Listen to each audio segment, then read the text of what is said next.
Hello everyone, welcome to Priyanka's baking and cooking classes. तो आज আর পাইপিং ব্যাগ দিয়ে আইসিং দেখাবো না, আজ দেখাবো ডাইরেক্ট কেকের ওপর ক্রিম দিয়ে কিভাবে করবে।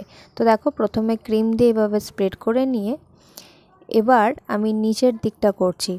এবার নিচের দিকটা করার সময় ঠিক ফলো করো, আমি একবার দেখাচ্ছি উপর দিকে, ঠিক ওই দিকে নিয়ে যখন ক্রিমটা যাবে ওই দিকে, আর যেদিকে এইদিকে ক্রিমটা স্প্রেড করলে ঠিক প্যালেট নাইফটা এইদিকে, এইভাবেই কিন্তু পুরো সাইডটা কভার করে দিতে হবে। লক্ষ্য করে দেখো, আমি কিন্তু একবার এই দিক আর ওদিক করছি।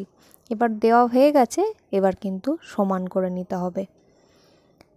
আর একদম পারফেক্ট সমান করতে গেলে অবশ্যই স্ক্যাপার ইউজ করতে হবে।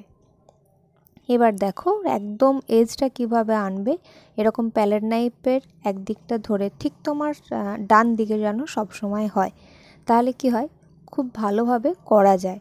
উল্টো দিক থেকে আমরা ঠিকঠাক টানতে পারি না।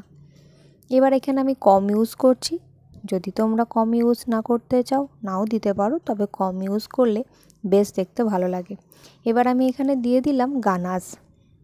কেকের ওপর গানাশ যখন ইউজ করবে সবসময় মনে রাখবে হালকা যেন একটু গরম হয়, না হলে কিন্তু সঙ্গে সঙ্গে জমে গেলে ফিনিশিং টাচটা ভালো আসে না।